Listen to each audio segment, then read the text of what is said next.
ऐसे सुरासुर मनुसिंद वंदिदम तो देखायकम विमलम प्रणमामि वर्धमानं तीर्थं धम्मस्य कर्तारम्। ओम ह्रीं श्री अरहंत सिद्ध आचार्य उपाध्याय साधु पंच परमेष्ठिभ्यो नमो।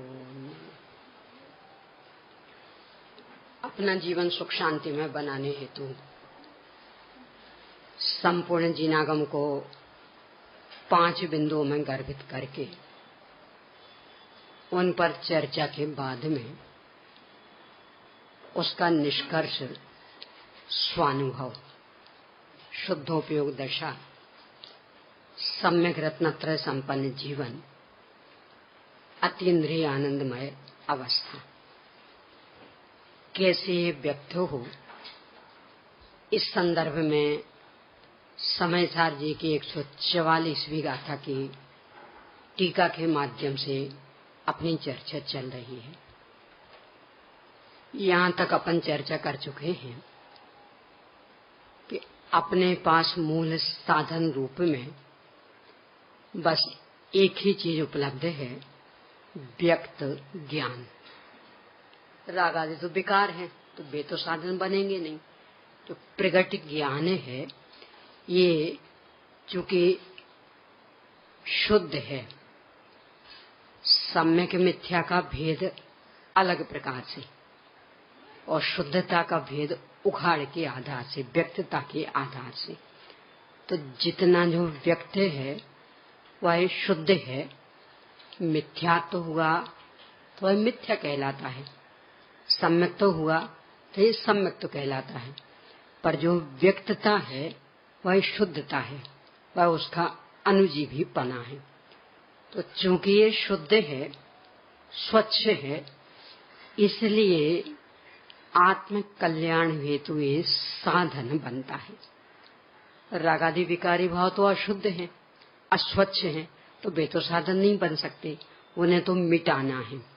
पर ज्ञान शुद्ध है, स्वच्छ है, निर्मल है, इसलिए वह साधन बन जाता है राग आदि को मिटाने के लिए। अपना जो भी अभी ज्ञान है, मति ज्ञान और सुरत ज्ञान, इन दो के माध्यम से प्रवृत्ति कर रहा है। यानी 5 इंद्रिय और मन के माध्यम से पर पदार्थों को जानने में लगता है और फिर इसके बल पर ही और विशेष विशेष जानने में उलझ जाता है। 5 इंद्रियों और मन के माध्यम से प्रवृत्ति करने वाला ज्ञान एकमात्र पर पदार्थों की प्रसिद्धि करता, अपना लाभ उससे नहीं होता, इसलिए उसे आत्मसम्मुख किया।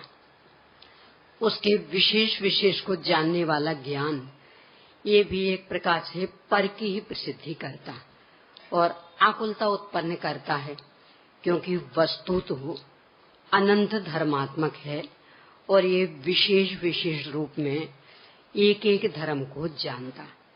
समग्र वस्तु को जानता है तो फिर विशेषता नहीं रह पाती, अस्पष्टता आ जाती है, सामान्य हो जाता।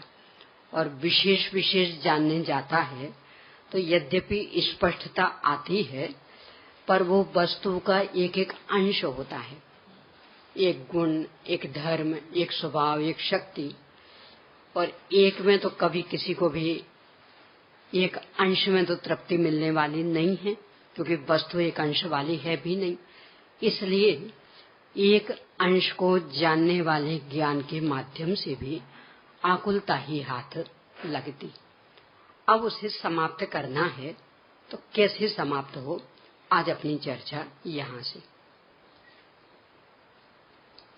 जितनी हो चुकी उस वाक्य को भी यहाँ से पढ़ लेते हैं। नाना प्रकार के नए पक्षों के आलम्बन से होने वाले अनेक विकल्पों के द्वारा आकुलता उत्पन्न करने वाली सुरत ज्ञान की बुद्धियों को भी यहाँ तक अपन चर्चा कर चुके।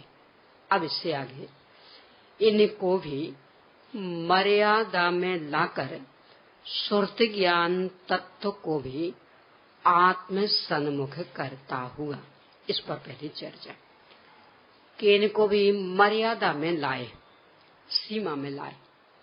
कैसे सीमा में लाए? कल चर्चा की थी कि नयात्मक ज्ञान तो उद्देश्य विशेष को लेकर प्रवृत्त होता, सामान्यतया तो प्रमाणात्मक ज्ञान ही चलता। आंखों की चर्चा की थी ना कि सामान्यतया तो दोनों आंखें खोल करके ही देखा करते हैं। कभी कोई विशेष काम पड़ता है तो एक आंख बंद करके एक को खोले रखते हैं, उससे काम साधते।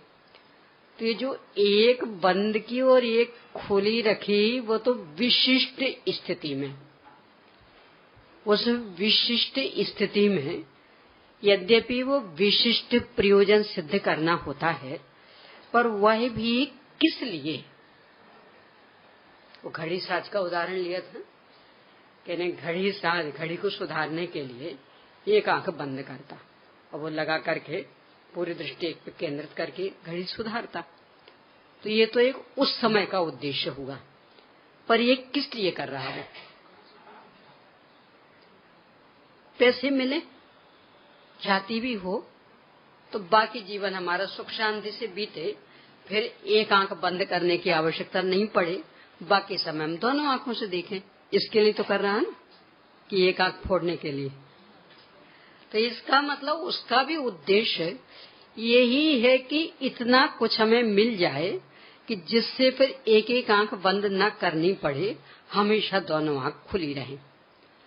तो यदि वह उस ओर ध्यान रखता है तो जैसे ये छोटी थोड़ी सी देर का उद्देश्य था वो पूरा हुआ और फिर दोनों आंख खोल करके सामान्य हो जाता। अब ऐसे ही यहाँ कि एक एक नए के माध्यम से वस्तु के एक एक अंश को जाना, उस समय तो वो जानना मुख्य था हमारे लिए। वे नित्य की अपेक्षा वस्तु कैसी है, अनित्यता की ओर से कैसी। पर ये नित्यता अनित्यता किस लिए जाननी थी? अकेली नित्यता के लिए, अकेली अनित्यता के लिए, कि उस पूरी वस्तु के लिए? और पूरी वस्तु किस लिए जाननी थी? कि यदि वो पर वस्तु है तो वहां से उपयोग हटाएं, और स्वयं वस्तु है तो वहां उपयोग रमाएं, इसके लिए। तो जैसे ही उसको ये ख्याल में आता कि ये एक एक नए को जानना ये मुख्य काम नहीं था, ये तो एक विशिष्ट प्रयोजन को लेकर के थोड़ी सी देर का काम था। मूल प्रयोजन समग्र वस्तु को जानना, और कितने समय के लिए? हमेशा हमेशा को जानते रहें। तो जैसे ही उस ओर दृष्टि जाती है और एक एक अंश को जानने वाला ज्ञान गौण हो जाता, मतलब नए पक्ष गौण हो गए। तो गौण हो गए मतलब मर्यादा में आ गए, यानी उनकी सीमा निर्धारित हो गई कि जब तक ये विशेष विशेष जानना हो, और वो भी सामान्य को स्पष्ट रूप में जानने के लिए, तब तक इनका उपयोग करना। और जहाँ सामान्य का स्पष्ट ज्ञान हो गया हो तो इनको समाप्त कर देना। तो ये समझ में आ जाना, यानी उस ज्ञान को हमने एक मर्यादा में ले लिया, एक घेरे में ले लिया। जैसे ये मर्यादा में आया तो अब क्या होगा कि वह भी आत्म सम्मुख हो गया। कैसे हो गया? कि जिसको विशेष विशेष जान रहे थे वो कौन है, यानी हम आत्मा को अलग अलग तरह से जान रहे थे। द्रव्यार्थक नय से नित्य है, पर्यायार्थक नय से अनित्य है, परम शुद्ध निश्चय नय से ज्ञायक है, तो साक्षात शुद्ध निश्चय नय से सिद्ध जैसा है, एक देश शुद्ध निश्चय नय से सम्यक, ऐसा जान रही थी अलग अलग। किस लिए जानना था? ये आत्मा को जानने के लिए। तो जब आत्मा को जानने के लिए ये सब जानना था, तो अब हम सीधे आत्मा पर आ जाए ना। और ये ज्ञान प्रकट किस में से हो रहा था? आत्मा में से। तो आत्मा में से प्रकट हो रहा था, आत्मा को जानने के लिए प्रकट हुआ था, आत्मा को जानने के लिए हम उसका उपयोग कर रहे थे। तो फिर एक एक अंश को क्यों जानना? सीधा पूरी आत्मा को पकड़ लो। जहाँ ये हुआ तो ज्ञान आत्मसम्मुख हो गया। यानी मूल उद्देश्य क्या था? देखो लोक में भी होता है, ये बड़े बूढ़ों को भी जैसे थोड़ी सी चलने में असुविधा होती हो तो लगता है कि भी गिर ना जाए, तो अपन पकड़ के लाते। मंदिर याद दिलाना है अथवा रास्ता पास करना तो पकड़ के लाते। क्या पकड़ते? कभी कभी तो एक अकेले उंगली, कितना अंश पकड़ते। पकड़ा किने? पकड़ा क्या और पकड़ा किने और उद्देश्य क्या था? कभी कभी ऐसा होता ना, मान लो ट्रैफिक बहुत हो, अपन ऐसा हाथ पकड़ के चल रहे थे, साड़ी वगैरह पहने तो वो उड़ रही थी, तो एकदम से वो कोई भी दुपहिया वाहन निकला और उसकी चाक में फंस गई, साड़ी का पल्ला उसमें फंस गया। तो अपन जो पकड़े थे वो तो सुरक्षित है, अपन हाथ पकड़ के चल रहे थे ना, तो हाथ तो सुरक्षित। तो अब तो कोई सावधानी रखने की आवश्यकता नहीं ना। कौन फंसा तो खतरा किसमें आया? अब ये कहेंगे नहीं, हम जिस हाथ को पकड़े थे हाथ तो पूरा सुरक्षित, देखो बाकी से हमें क्या लेना देना। बोलो, सब साड़ी फंसी तो पूरी ही फंसी, तो अब रुक करके पहले सुलझाओ। ये तर्क नहीं देना कि सब हमने जिस अंग को पकड़ा था वो तो पूरा सुरक्षित, कि आपने अकेले उस अंग को नहीं पकड़ा था, पूरे ही उस माँ को पकड़ा था, तो उसका कोई भी दूसरा अवयव यानी शरीर से ऊपर का भी यदि गड़बड़ होता है तो पूरी की पूरी सावधानी इस तरह से रखनी पड़ेगी कि जैसे वो पूरी माँ ही गड़बड़ होगी। बोलो, इसका मतलब क्या निकला कि जिस समय हमने हाथ पकड़ा था अथवा उंगली पकड़ी थी तो दिख रहा था कि हाथ पकड़ा, ज्ञान में भी यही था कि हाथ पकड़ लें, पर उसी समय दृष्टि में ये था कि हमने अकेला हाथ नहीं पकड़ा है, पूरी माँ को संभाला है। तो हाथ के माध्यम से पूरी माँ संभलनी चाहिए। यदि साड़ी भी फंसती है तो हमारा पकड़ना बेकार चला जाएगा। देखो मान लो वो साड़ी फंस गई थी और सुलझ तो गई पर फट गई, तो घर में और भी थे, तो शिकायत किससे करेंगे? आपके भरोसे हमने माँ को छोड़ा था ना, तो आप संभाल नहीं पाए कि हम तो पूरा संभाला, तो इस साड़ी कैसे फट गई? अब बोलो ये तर्क अपन देवें कि हम तो हाथ पकड़ के चल रहे थे, यदि हाथ में कोई समस्या हुई हो तो बोलिए हमसे, हाथ पूरा सुरक्षित, हम कोई साड़ी पकड़ के थोड़ी चल रहे थे, तो साड़ी फट गई तो इसकी शिकायत हमसे क्यों करते, हमें हुलाना क्यों देते? बोलो कोई ऐसा कहेगा? क्यों नहीं कहता? यानी पूरे को ऐसा पकड़ना संभव नहीं था, इसलिए हाथ पकड़ा, उंगली पकड़ी, पर उद्देश्य यही था कि पूरे को संभालना है। इसलिए पूरे यानी सर्वांग में से कहीं कुछ भी क्षति होती तो बदनामी अपने को मिलती है, आपने ठीक से नहीं संभाला। तो पूरे को संभालने की जिम्मेदारी उठाता है बुद्धिमान व्यक्ति। वो नादान हो तो बात अलग कि तो हम तो हाथ को पकड़ा था तो हाथ को संभाला। अब ऐसे ही यहाँ कि तो बुद्धिमान तो पकड़ा तो था आत्मा को एक नित्य धर्म की ओर से अथवा अनित्य धर्म की ओर से, पर उद्देश्य क्या था?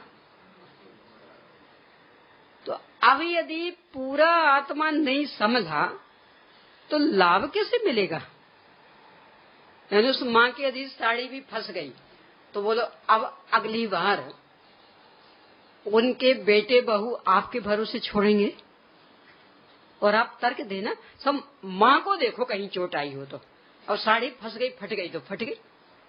बोलो सुना जाएगा कि आज तुमने साड़ी फटवा दी, कल कहीं खरोंच लगवा दोगे, परसों हाथ तक तोड़ दोगे, अब आपके साथ नहीं भेजेंगे।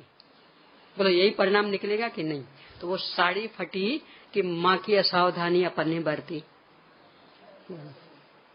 ऐसे ही यहाँ कि एक अंग पकड़ा और यदि पूरे आत्मा को नहीं संभाल पाए तो एक अंग जाना कि नहीं जाना, उसकी सुरक्षा की कि नहीं की, नहीं की।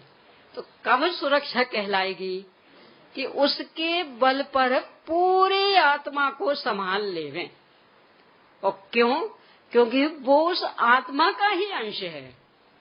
यानी जैसे हाथ उस माँ का अंश है, साड़ी उस माँ की अंश है, ऐसी ही नित्यता अनित्यता आदि उस आत्मा के ही अंश हैं। तो नित्यता को जान करके पूरे आत्मा को जानना था, अनित्यता को जान करके पूरे आत्मा को जानना था।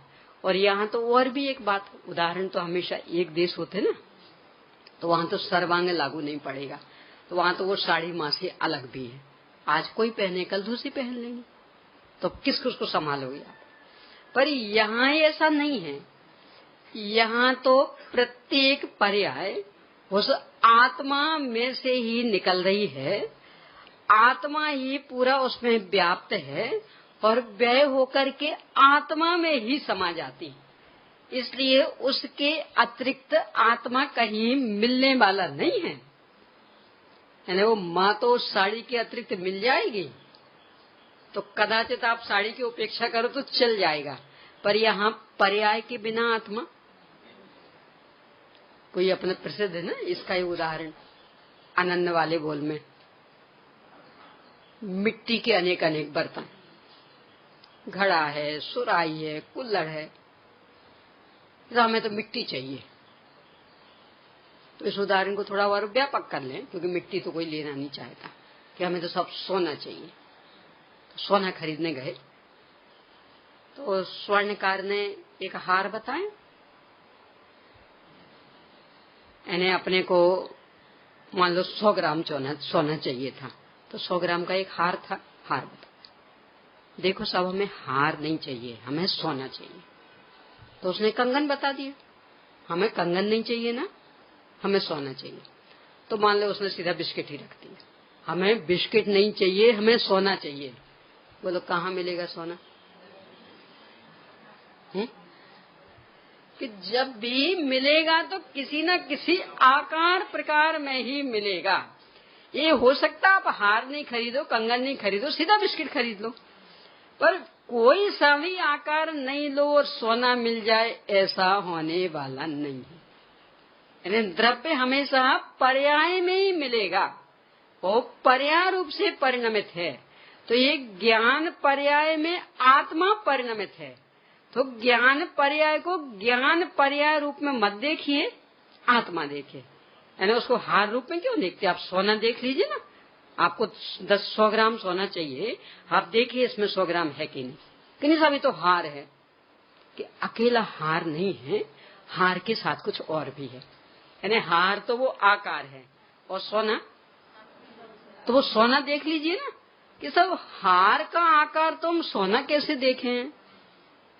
नहीं देख सकते। तो जब देख सकते तो यहाँ ज्ञान पर्याय में आत्मा नहीं देख सकते, यानी वो वहां देख लेते हैं। यानी 100 ग्राम सोना देखने के लिए हार को तोड़ने की आवश्यकता नहीं है, उसमें ही दिख जाएगा। तो ऐसे ही यहाँ तो चूंकि और अधिक विशेषता, यानी वहां तो कदाचित कम बढ़ भी हो सकता। एक दिन चर्चा की थी, 5-6 बार यदि गहने बनवाने गए तो पूरा सोना साफ हो जाएगा, तो कहने को रह जाएगा कि 100 ग्राम, अब बाकी उसमें पता नहीं क्या क्या आ गया होगा। तो वहां तो ये हो सकता, यहाँ किसी भी कीमत पर ऐसा होने वाला नहीं। यहाँ तो पूरी ईमानदारी, तो प्रत्येक ज्ञान पर्याय ज्ञान स्वभावी आत्मा में से प्रकट हो रही है। प्रत्येक ज्ञान स्वभाव पर्याय में सर्वांग फैला है और प्रत्येक ज्ञान पर्याय मिट करके उसमें ही समा जाती। तो जब सब कुछ आत्मा में से ही हो रहा, ज्ञान स्वभाव में से ही हो रहा, तो उस ज्ञान पर्याय में ज्ञान स्वभाव देखना कठिन कहाँ रहा?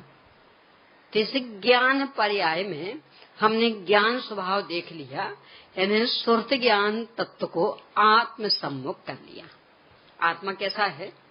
ज्ञान स्वभाव। तो हमें उस ज्ञान पर्याय में ज्ञान स्वभाव दिख गया। यानी किसे जान रहे, कैसे जान रहे, ये नहीं दिखा, जानना जानना जानना जानना दिख गया। वो जानना जानना कौन था? आत्मा ज्ञानम स्वयं ज्ञानम ज्ञानादन्नत करोति किम। तो वो जानने जानने जानने के अलावा क्या करे? तो ये जानना जानना शाश्वत दिख जाना, इसका नाम है सुरत ज्ञान तत्व को हमने आत्म सम्मुख कर लिया। यानी अब वो सुरत ज्ञान नहीं दिख रहा हमें, यानी अब वो हार नहीं दिख रहा। क्या दिख रहा? किसी ने पूछा घर में क्या लाए, आज 100 ग्राम सोना लेके आए। अब आपने रख दिया उसके सामने हार, ये तो हार ना, कि नहीं हार ना, 100 ग्राम सोना तो है कि नहीं? पहनने वाले को तो कदाचित हार दिख सकता, पर जिसको अपनी पूंजी रखनी थी उसको सोना दिख रहा। ऐसे ही भोगने की अपेक्षा वो श्रुत ज्ञान पर्याय दिख सकती, पर दृष्टि की अपेक्षा कि उस श्रुत ज्ञान पर्याय में एक आत्मा आत्मा शाश्वत जानना जानना व्याप्त, तो हमें तो शाश्वत जानना जानना दिख गया, भगवान आत्मा दिख गया। तो इस तरह से विशेष का आकर्षण समाप्त, क्योंकि विशेष इसको जानने के लिए थे। यानी आत्मा नित्य है कि अनित्य किस लिए जान रहे थे? कि वास्तविक आत्मा का हम सहारा ले लें, अनित्यता की ओर से दृष्टि हटा लें और नित्यता की ओर दृष्टि ले जाएं, इसके लिए। तो जैसे ही वास्तविक आत्मा की ओर ज्ञान गया और वो ज्ञान का भेद प्रभेद सारा समाप्त, उसकी विशेष विशेष जानने की स्थिति समाप्त। इसका मतलब सुरत ज्ञान तत्व को भी आत्म सन्मुख कर लिया। यानी वो सुरत ज्ञान तत्व में भी आत्मा आत्मा आत्मा दिखने लगा। उस विशेष जानकारी में भी एक सामान्य सामान्य जानकारी दिखने लगी।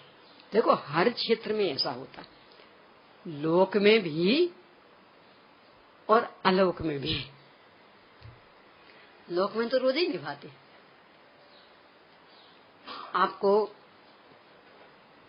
यानी बहुत बड़ा भोज था, बहुत सारे मेहमानों को जिमा रहे थे आप, तो रसोई चखने का अगर भी गड़बड़ ना हो तो चख रहे थे।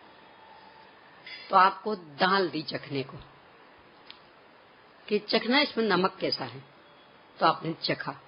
उत्तर क्या देते? नमक अच्छा कि दाल अच्छी? अब मिर्च का कहा तो नमक मिर्च अच्छी कि दाल अच्छी? अब ऐसा हुआ सब पूरा मसाला, तो क्या कहते? नमक दाल अच्छी कि वो मसाला अच्छा? अब वो मान लो पतली गाड़ी का भी हो, क्या कहते? क्या अच्छा? और चखते क्या हो? और इतना ही नहीं, मात्रा कितनी रहती और निर्णय कितने का कर लेते? एक चम्मच चखी थी और मान लो इतने बड़े भगोना भर टंकी भर दाल बनी थी, निर्णय किसके संदर्भ में दोगे? तो क्या दिख गया आपको? क्या दिख गया? खाया क्या था और दिखा क्या? खाई थी 1 चम्मच दाल और निर्णय हो गया उस पूरी इतनी बड़ी टंकी भर दाल का। यानी 1000 व्यक्तियों के भोजन के लिए जो बनी थी दाल, तो उतनी दाल का निर्णय। और निर्णय में कमजोरी रहेगी कि पक्का? क्यों? इतनी सी तो चखी है कि वो अंश किसका है? वो लिक्विड है ना दाल का, इसलिए उदाहरण लिया। यानी कदाचित सूखी सब्जी होती तो उसमें गड़बड़ हो सकता था। सूखी सब्जी हो तो उसमें मसाला कहीं कम कहीं ज्यादा ऐसा हो सकता, पर जो पतली चीज हो उसमें तो आप कहीं भी डालेंगे तो घुल के पूरे में मिल जाएगा। आत्मा भी सूखा नहीं है, द्रव है, वो भी द्रव्य प्रवाहशील। आचार्यों ने तो परिभाषा ही इस तरह से दी। आचार्य पूज्यपाद स्वामी ने द्रवती द्रोष्यति अधुद्रुवत इति द्रव्यम, यानी जो बह रहा है आगे बहता रहेगा, पहले भी बहता था, उसे द्रव्य कहते हैं। किसमें? स्वय स्वय गुण पर्याय, अपने अपने गुण पर्यायों में जो बहता था, बहता है, बहता रहेगा, उसे द्रव्य कहते हैं। यानी वो भी लिक्विड है, प्रवाहशील। और प्रवाहशील चीज में कोई भी चीज जाएगी तो सर्वांग व्याप्त होगी। ठोस चीज में तो गड़बड़ी हो सकती कि कहीं कम कहीं ज्यादा, पर प्रवाहशील में नहीं। तो उस दाल में वो गड़बड़ी नहीं हो सकती, कदाचित चावल में हो सकती। नमकीन चावल बनाया हो तो पहले चावल उबल गया तो बाद में नमक मिर्च मसाला डाला, कदाचित कहीं ज्यादा हो सकता कहीं कम, पर दाल में नहीं। तो 1 चम्मच दाल चखी यानी पूरी वो 1000 व्यक्तियों के भोजन के हिसाब से बनी हुई दाल का पक्का निर्णय, और पूरी दाल चख ली। ऐसे ही यहाँ कि आत्मा के एक ज्ञान गुण की एक पर्याय, और उसमें हमने जानना जानना जानना देखा तो क्या दिख गया? शाश्वत आत्मा, जानने जानने जानने वाला। तो उस एक ज्ञान पर्याय में वो एक ज्ञान पर्याय जो विशेष विशेष जान रही थी वो नहीं दिखना, और सामान्य ज्ञानानंद स्वामी भगवान आत्मा दिख जाना, इसका नाम है स्फूर्त ज्ञान तत्व को हमने आत्म सम्मुख कर दिया। यानी अब वो हमें आत्मा रूप ही दिखने लगी, उसमें आत्मा आत्मा आत्मा दिख रहा। तो अब बाकी सब काम बंद। मत ज्ञान को तो पहले ही आत्म सम्मुख कर दिया था, तो 5 इंद्रियों का काम बंद हो गया, यानी सुनना भी बंद। तो इसलिए फिर ऐसे ध्यान शिविर अब नहीं होंगे। क्यों? सुनना तो बंद हो गया ना, तो हम ऐसा करवाएंगे तो हम सुनाएंगे, आप सुनेंगे, तो फिर मत ज्ञान तत्व तो आत्म सम्मुख कैसे होगा? और यहाँ तो मत ज्ञान तत्व को आत्म सम्मुख करना, यानी कान ये ऐसे के ऐसे रहते हुए भी सुनना बंद। तो अब फिर समूह कैसे हो सकता? और ऐसे सुरत ज्ञान तत्व को आत्म सम्मुख कर लिया कि विशेष विशेष बंद। तो इसलिए मैं शुद्ध हूँ, मैं बुद्ध हूँ, सब बंद। अब तो एक सामान्य सामान्य सामान्य। तो इस तरह से जितना जो ये परलक्षी ज्ञान था, जो भेद प्रभेद में उलझ रहा था, वह सब एक अंतरोन्मुखी वृत्ति वाला हो गया, आत्मा की ओर हो गया, एक जानने जानने रूप ही रह गया। अब इसके बाद क्या होता है देखिए। इतना जब किया तो अत्यंत विकल्प रहित होकर, अब कोई विकल्प नहीं रहा। पर को जानते थे तो विकल्प होता था, इन्हें जाने की इन्हें जाने। देखो पहले अपन कई बार चर्चा कर चुके, इन्हीं गिनी 5 पुस्तकें दे और कहें आपसे आप किन्हीं को भी दे दो, कर सकोगे मेरा इतना काम? क्योंकि बड़ा काम है क्या कि सब आप तो चले जाओगे और हमारे सब शत्रु खड़े हो जाएंगे। क्यों? क्योंकि जिनको नहीं देंगे ना बीच चिढ़ जाएंगे। अच्छा हमें नहीं दी थी, अब हम भी बताएंगे। तो कोई लेना नहीं देना नहीं और सब शत्रु खड़े हो जाएंगे। अकेले वो 5 बचेंगे मित्र और बाकी सब। तो इतनी बड़ी समस्या हम अपने सिर पर मोल नहीं ले सकते। तो बोलो चुनाव करना कितना कठिन काम। विकल्प खड़े होते, किसे दें किसे नहीं दें। और जब एक सामान्य सामान्य सामान्य ज्ञात हो गया, अब किसे दें किसे नहीं दें वाली बात रही। यानी साहब मंदिर जी को समर्पित करना है, हाँ ये काम कर देंगे हम। क्यों? सबके लिए, कोई भी आके पढ़े। अब ये समस्या नहीं रही कि इन्हें दें कि इन्हें नहीं दें। तो मंदिर इनका नहीं था, आपका नहीं मंदिर, कि वो सबका है ना। तो सबका है मतलब किसी का नहीं। जो चीज सबकी होती है ना, तो इसका मतलब किसी एक का अधिकार नहीं है। तो एक का अधिकार नहीं, इसलिए अब वो बुरा नहीं मानेगा। यानी मंदिर जी में खूब खूब भी अपन समर्पित कर दें, अब कोई बुरा मानेगा? तो हमें तो नहीं दी। यानी मंदिर जी में 10 सेट दे दिए, हमें तो नहीं दिए, क्यों नहीं बुरा माना? जब खुशी भी क्यों हुई कि मंदिर जी में रखे, मतलब हमें ही मिले हैं। क्यों? आपको कहाँ मिले? कि मंदिर जी हमारा है ना, तो इसलिए हमें ही मिले। यानी आपको नहीं दिए तो द्वेष भी नहीं जगा, और हमें ही मिले इसलिए संतुष्टि पूरी। क्यों? हमारा मंदिर है ना।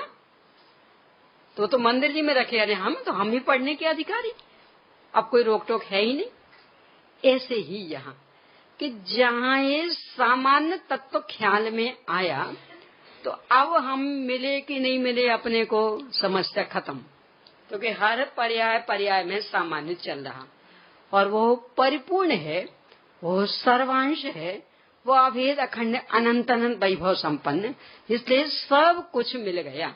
तो अब विकल्प के लिए कोई अवसर नहीं रहा। तो कैसा हो गया? अत्यंत विकल्प रहित, यानी थोड़ा सा भी विकल्प नहीं। पंडित राजमल जी साहब ने पंचाध्यायी ग्रंथ में निर्विकल्प कैसे हो जाता है तत्व पर्याय है कि वो तत्व ही मूल निर्विकल्प, तो क्यों है निर्विकल्प, इसको एक श्रृंखला रूप में स्पष्ट किया कारण सहित। एक दिन पहले भी चर्चा आई थी कि ऐसा है इसलिए ऐसा, ऐसा है इसलिए ऐसा, तो ऐसे उन्होंने एक श्रृंखला चयन खड़ी की। तो क्या लिखते हुए, तत्वं सल्लाक्षणिकं सन्मात्रं यतसुतः सिद्धं तस्मादनादिनिधिनं सुसहायं निर्विकल्पं च। कि तत्व सतलक्षण वाला, सद्रव्य लक्षणम उत्पादव्य द्रव्युक्तम सत लक्षण वाला। और सतलक्षण वाला क्यों? कि तत्वम सल्लक्षणिकम सन मात्रम, क्योंकि वो सत्ता मात्र है, अस्तित्व नाम का गुण है, हमेशा विद्यमान रहता, तो सन मात्रम। और सत्ता मात्र है इसलिए सुता सिद्ध है। आप जो छठवीं गाथा की टीका की पंक्तियां बोलते हैं ना, स्वयं सिद्ध, तो मूल संस्कृत में सुता सिद्ध, तो अर्थ वही है, स्वयं का हो सुता का हो एक ही। हिंदी में स्वयं कह देते हैं, संस्कृत का शब्द है सुता, कि वो स्वयं से ही सिद्ध है। उसे सिद्ध करने के लिए किसी दूसरे की आवश्यकता नहीं, तो स्वयं सिद्ध। वो स्वयं सिद्ध है इसीलिए वो अनादि निधन है। अनादि निधन कौन हो सकता? जैसे किसी ने बनाया हो, जिसे कोई मिटा देगा, कि जो स्वयं से सिद्ध होगा अकृत्रिम, वो अनादि निधन। तो बस इसीलिए अनादि निधन। और अनादि निधन क्यों है? क्योंकि वो स्वयं सहाय है, यानी इतना वैभव संपन्न है कि उसे अपना कुछ भी करने के लिए अन्य के सहयोग की आवश्यकता नहीं रहती, और बस इसीलिए वो निर्विकल्प। अब कहाँ जाए? जब हमारी सत्ता हमसे है, हमें अपनी सत्ता टिकाए रखने के लिए अन्य किसी की आवश्यकता नहीं, अपना काम करने के लिए अन्य किसी की आवश्यकता नहीं, तो किसकी ओर देखें कि इनका सहारा लें कि इनका सहारा नहीं? बोलो। यानी आपके 2-4 बेटे हों तब तो कदाचित सोच सकते किसके पास रहना, कदाचित एक बेटा हो तो भी सोच सकते, क्योंकि वो भी तो अलग, आजकल तो अलग होने के तरीके बदल गए ना, सारी छोड़ के चले जाएंगे, न बुराई मिली और न माता पिता की पराधीनता सहनी पड़ी, दोनों लाभ। तो कदाचित वो भी हो सकता, तो भी विकल्प खड़ा हो सकता। यानी मान लो वो मुंबई छोड़ के दिल्ली चला गया, तो विकल्प खड़ा हो सकता कि मुंबई में रहें हम कि दिल्ली में रहें। पर कदाचित बेटा हो ही ना, तो अब कहाँ रहना? अब चुनाव है ना, स्वयं सहाय, ना 2-4 कि जिसमें चुनना पड़े, ना एक कि जो धोखा दे दे तो फिर सोचना पड़े कि उसके पास रहें कि यहाँ रहें। अपने आप में इतना सामर्थ्य संपन्न कि दूसरे की आवश्यकता ही नहीं, यानी स्वयं सहाय। और स्वयं सहाय है इसलिए बस निर्विकल्प, उसमें कोई विकल्प के लिए अवसर नहीं, चुनने के लिए अवसर नहीं, ये करें कि ये करें, इसको अपनाएं कि इसको अपनाएं, कुछ नहीं। तो वस्तु मात्र निर्विकल्प है स्वयं से, तो उसका आश्रय लेने वाली पर्याय कैसी बनेगी? न कुएं में पानी होगा तो आप रस्सी बाल्टी डालोगे तो क्या निकलेगा, और रेत होगी तो क्या निकलेगा। तो वस्तु निर्विकल्प होगी तो पर्याय उसमें डूबेगी तो क्या निकलेगा। इसलिए अत्यंत विकल्प रहित होकर, यानी अब विकल्प के लिए कहीं कोई अवसर नहीं रहा। क्यों विकल्प होते थे। क्षणिकता पर दृष्टि जाती थी तो, भेद पर दृष्टि जाती थी तो। हमने श्रुत ज्ञान और मत ज्ञान दोनों को आत्मसन्मुख कर लिया तो न क्षणिकता पर दृष्टि जा रही, न भेद पर दृष्टि जा रही, और न पर पदार्थों पर दृष्टि जा रही। तो अब कहाँ रहेगी दृष्टि, अपने घर में। तो अत्यंत विकल्प रहित होकर के तत्काल निज रस से ही प्रकट होता हुआ, उधारी का धंधा नहीं है। जिस क्षण मत ज्ञान तत्व श्रुत ज्ञान तत्व को आत्म सम्मुख किया और निर्विकल्पता हुई, और उसी समय अपनी ताकत से प्रकट हो गया, किसी दूसरे की कृपा से नहीं। यानी जीभ पर आपने शक्कर का एक कण रखा, मिठास कब आएगी और कैसे आएगी। तत्काल और निज रस से, यानी जैसे ही वो कण रखा उसी समय और उसी शक्कर में से, कि और कोई दूसरा लाना पड़ेगा। ऐसे ही चूंकि स्वयं अनादि अनंत ज्ञानानंद स्वभावी, अनंत अनंत वैभव संपन्न और अखंड हैं, अभेद हैं, एक हैं, पर से कोई लेना देना नहीं, यानी एकत्व विभक्त स्वभावी है। तो इस रूप में जहाँ ज्ञान पर्याय अपना निर्णय करके अपने स्वरूप के सम्मुख हुई, तो उसी समय अपनी योग्यता से, अपने ही बल से, निज रस, रस यानी बल ही ताकत, अपने ही बल से यानी पूरी स्वतंत्रता से, किसी अन्य की अधीनता के लिए अवसर नहीं रहा। तो निज रस से ही तत्काल यानी उसी समय अपने ही रस से यानी अपने में से ही और अपने ही बल से, अपने ही योग्यता से, किसी की कृपा से नहीं, क्योंकि कृपा का चक्कर बहुत महंगा पड़ता, हमेशा हमेशा को गुलाम बना लेता। यानी आपको नौकरी की बहुत ज्यादा आवश्यकता हो, आजीविका की बहुत ज्यादा आवश्यकता थी, योग्य तो थे पर नहीं बन पा रही थी बात। अब मान लो उदाहरण के लिए कि इनको आवश्यकता है, योग्य है, यानी बहुत अच्छी डिग्री सब कुछ है, पर नहीं बन पा रही थी बात। आपसे थोड़ी सी बात हुई तो इन्हें अपनी समस्या बताई।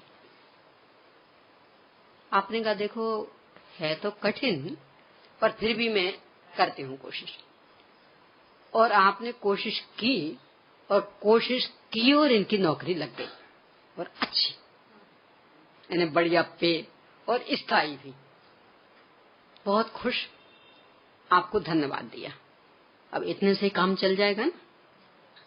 देखो मैंने तुम्हारा कितना बड़ा काम किया है, जिंदगी भर की समस्या तुम्हारी समाप्त कर दी, अब तुम भी बोलो।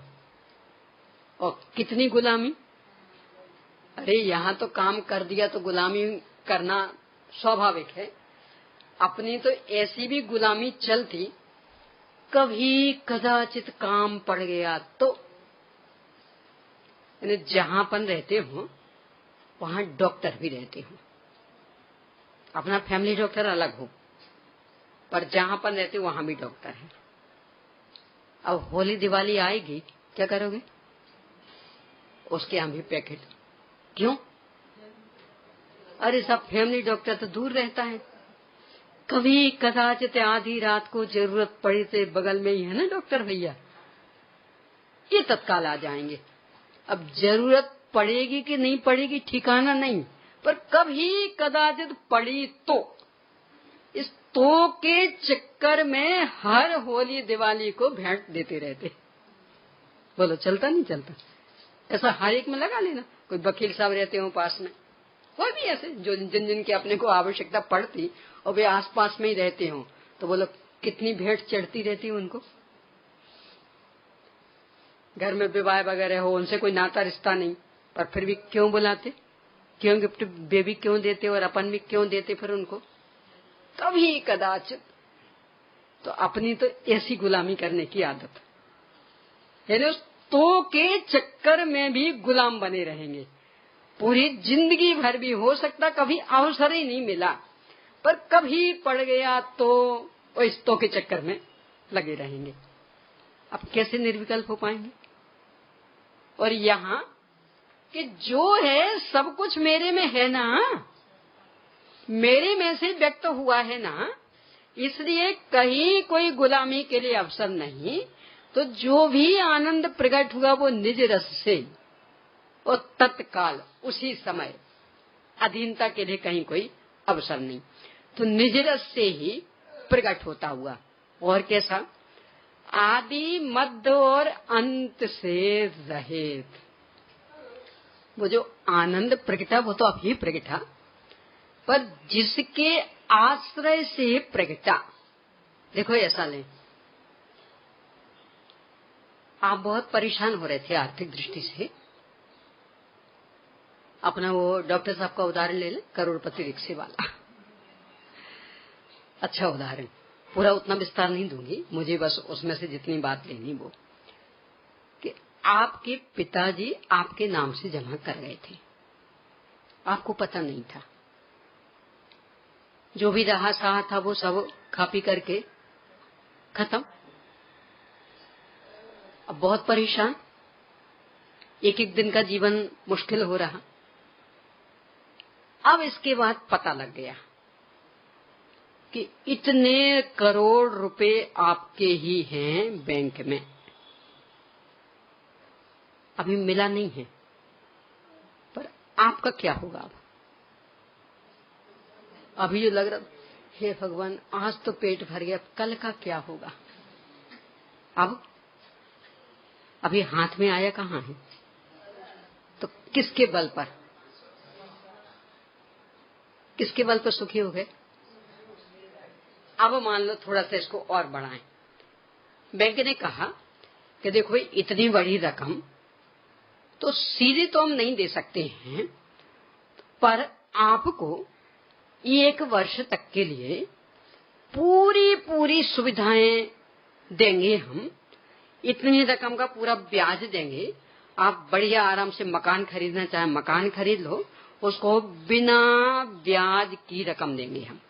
क्योंकि आपकी इतनी सारी रकम यहाँ जमा है ना, तो आपको ब्याज नहीं भरना पड़ेगा। दुकान खोलना चाहो दुकान खोल लो, और बाकी भी जो खर्च करना हो पूरी सुविधा देंगे। आपकी रकम अभी हाथ में नहीं आई, पर नियम से आने वाली, पर जिसके लिए रकम चाहिए थी वो सब काम बनने लगा। अब बोलो सुखी की दुखी लौकिक दृष्टि से। क्यों हो गए सुखी, कहने जिसके बल पर ये सब मिल रहा। क्योंकि यदि इतना नहीं होता बैंक में तो बैंक वाले सुविधा देते, किसके बल पर दे रहे। तो आपकी नजर उन सुविधाओं पर है कि उस पर, इसके बल पर अभी भी पूरे पूरे सुखी। ऐसा यहाँ कह रहे कि वो पर्याय तो एक समय वाली है जो आत्मसम्मुख हुई, और वो तो एक समय में मिट जाने वाली। और जो निज रस से प्रकट हुई ना, अतीन्द्रिय आनंद आया, वो भी पर्याय है, वो भी मिट जाने वाला। तो भी आदि मध्य और अंत से रहित है कि वो पर्याय मिट जाए, पर हम पर असर नहीं पड़ने वाला। क्योंकि ऐसी ऐसी पर्याय अनंत अनंत काल तक जिसमें से निकलती रहें, मैं तो वो हूं और मेरा सारा लक्ष्य उस पर केंद्रित हो गया। इसलिए अब ना आदि यानी ना शुरुआत, ना बीज, ना अंत, इन सब विकल्पों से पूर्णतया रहित। अब इनके लिए अवसर नहीं रहा कि नहीं अभी तो अतीन्द्रिय आनंद आ गया, पर ये तो पर्याय है एक समय की, ये तो मिट जाएगी। कि मिट जाए ना, हम पर क्या असर पड़ना। मैं तो वो हूं कि जिसमें से ही प्रति समय ये पर्याय निकल रही। इसलिए मेरे पर कोई असर पड़ने वाला नहीं। तो आदि मध्य अंत से रहित और अनाकुल। अब आकुलता के लिए अवसर ही नहीं रहा, क्योंकि आकुलता इसीलिए तो थी ना, या तो कोई चीज हमारी नहीं बन पाती थी और हम बनाने का प्रयास करते थे, आकुलित थे, या फिर परिपूर्ण नहीं मिलती थी तो आकुलित थे, और या फिर वो परिपूर्ण भी होती पर हमेशा को नहीं मिलती थी तो आकुलित थे। यानी आप देखना, जितनी जो भी 24 घंटे अपने जीवन में आकुलता, उनमें बस मूल 3 कारण दिखेंगे। एक तो ये कि हम जिसको अपना बनाना चाह रहे वो अपना नहीं बन पा रहा। जड़ चेतन की सब परिणति प्रभु अपने अपने में होती है, अनुकूल कहें प्रतिकूल कहें, यह झूठी मन की वृत्ति है। प्रतिकूल संयोगों में क्रोधित, यानी इनको हम अपनाना चाह रहे, वो ये अपने बन नहीं रहे। फल निकलता में आकुल व्याकुल हो लेता, व्याकुल का फल व्याकुलता। क्यों? कि यहां तो बस चलने वाला ही नहीं था। इस ज्ञान पर्याय ने जिसे स्वीकार किया वो स्वयं, तो अब ये वाली समस्या तो रही नहीं कि छिन जाएगी, तो वो आकुल तक खत्म। ऐसे ही कदाचित ये पर्याय में अपनत्व करती, ये पर्याय तो पर्याय भी क्षणिक तो थी, तो स्वयं पर अनादि अनंत नहीं थी, तो फिर बेचैनी। और कदाचित गुणवेद आदि में अपनत्व करती, तो वे भी भेद थे, तो आकुलता। यानी जितनी चीज हमें चाहिए उतनी नहीं थी, तो आकुलता। अब इनने किसमें अपनत्व किया कि जो स्वयं शाश्वत अनादि अनंत स्वतः सिद्ध परिपूर्ण और त्रिकाल रहने वाला अनंत अनंत वैभव संपन्न, तो ना इसका दुख की मेरा कौन, ना इसका दुख की आज तो है कल क्या होगा, और ना इसका दुख की जितना चाहिए था उतना तो नहीं मिला, मिला तो है पर जितना चाहिए था उतना नहीं। आकुलता इन्हीं कारणों से हो रही थी।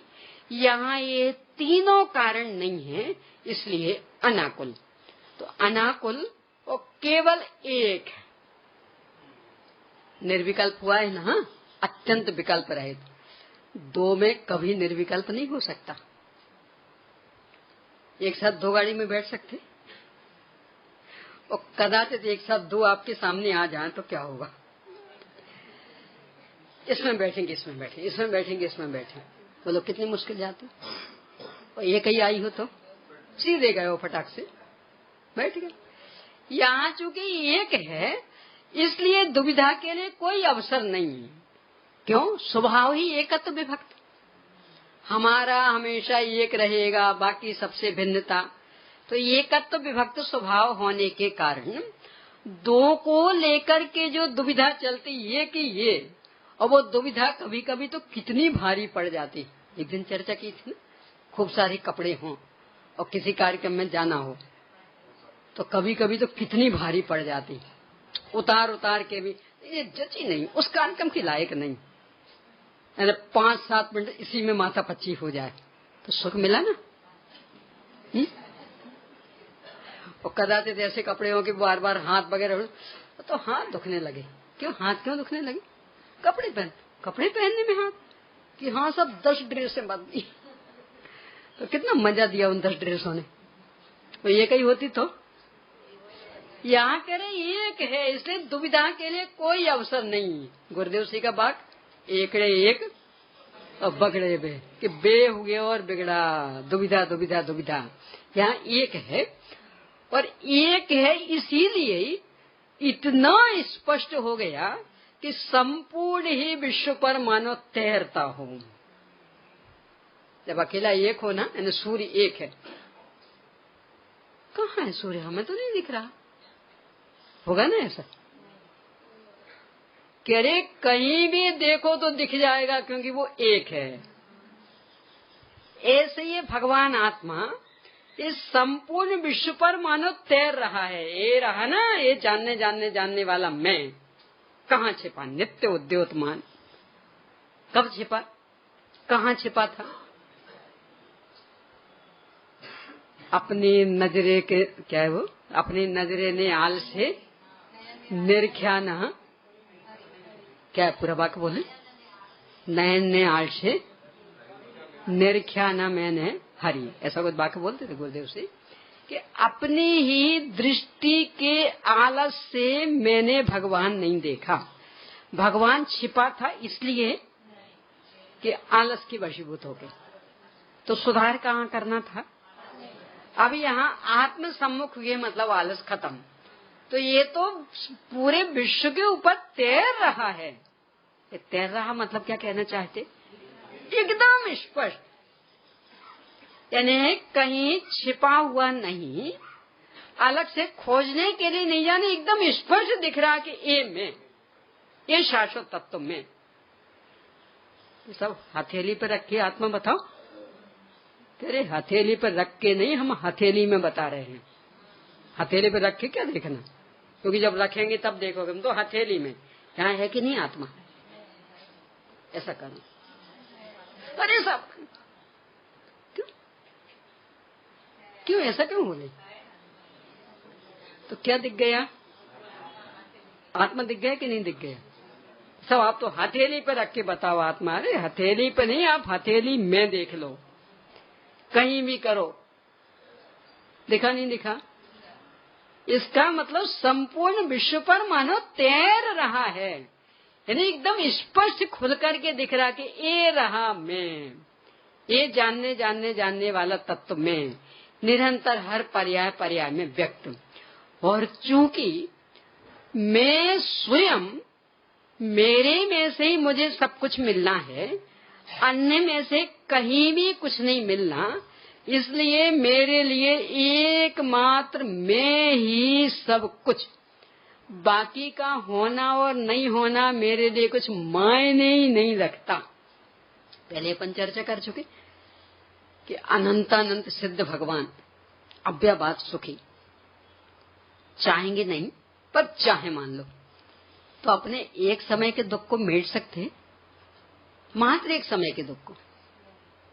तो उनका होना नहीं होना हमारे लिए क्या मतलब रखा? और अपने को अपनत रूप से जानकर पहचानकर इसमें स्थिरता की ओर, तो अपने लिए अपन कितने महत्वपूर्ण।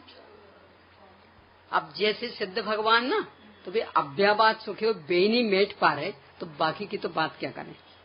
और पुद्गल जिसमें सुख है ही नहीं, तो वो तो हमारा दुख कैसे मेटेगा।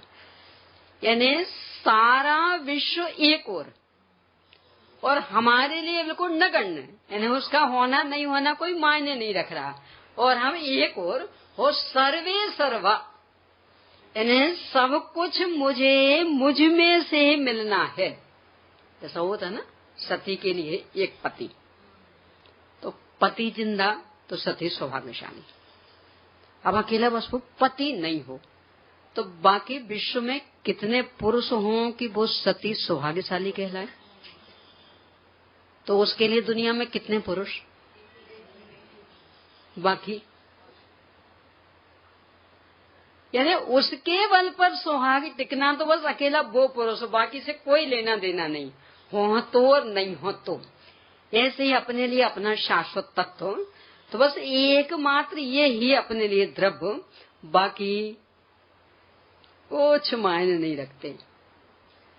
इसकी ही 49वीं गाथा की टीका में अव्यक्त वाले 6 बोल, तो उसमें पहला षड द्रव्यात्मक लोक, उससे मैं पृथक हूं इसलिए अव्यक्त। तो आप 6 द्रव्यों में नहीं आते, क्या कहा है वहां? षड द्रव्यात्मक लोक, तो उससे मैं पृथक। तो आप 6 द्रव्यों में नहीं आते हैं कि वैसे कहें तो आते हैं, ऐसे कहें तो नहीं आते। क्यों? मैं तो जान रहा ना षड द्रव्यात्मक लोक, तो मैं जानने वाला अलग, इसका मतलब मैं एक अलग द्रव्य, 7वां द्रव्य बन गया। और कितना ताकत वाला है 7वां द्रव्य, कि यदि ये नहीं हो तो कितने ही षड्द्रव्यात्मक लोक रहा हवे, अनंत अनंत द्रव्यात्मक लोक रहा हवे, पर हमारे लिए कुछ मतलब नहीं। पुद्गल के लिए भी तो षड्द्रव्यात्मक लोक है ना, और संख्या अपेक्षा से अनंत द्रव्यात्मक लोक। तो पुद्गल को उसे पता ही नहीं, तो पता नहीं तो होने नहीं होने का मतलब क्या? तो कहाँ है उसके लिए लोक? अपने लिए कि पता है, इसलिए षड्द्रव्यात्मक लोक।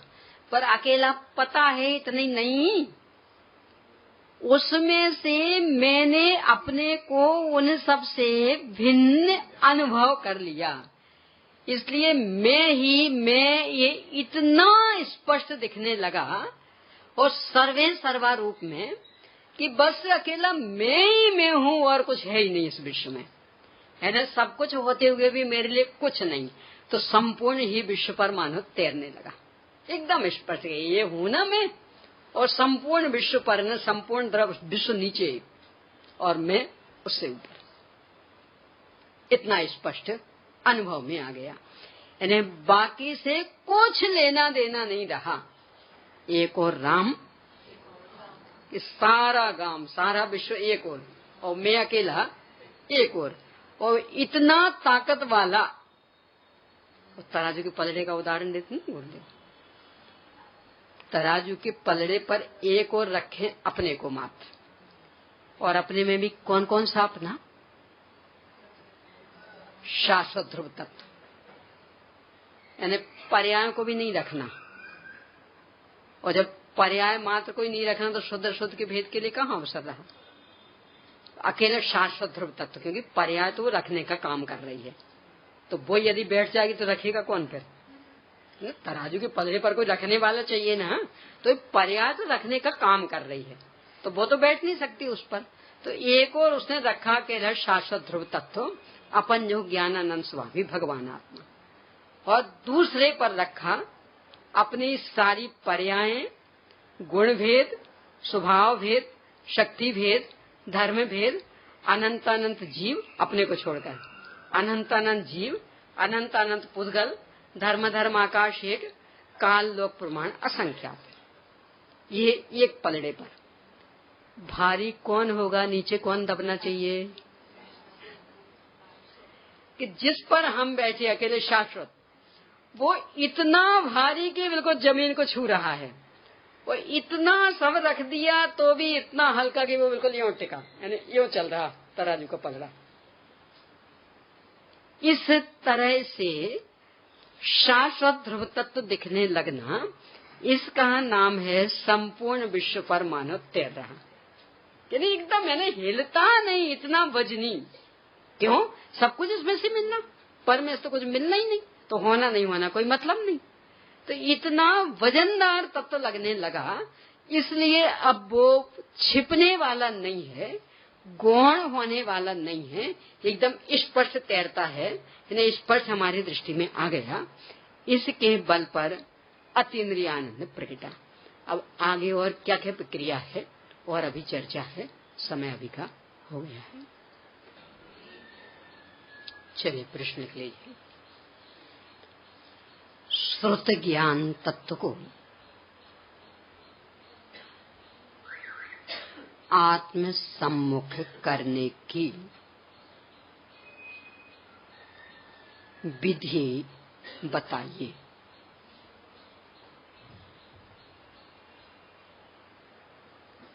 अगला, इस आत्म सम्मुखता से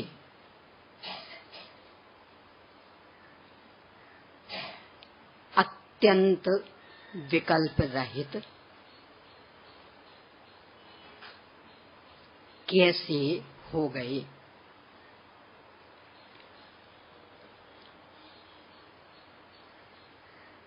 अगला,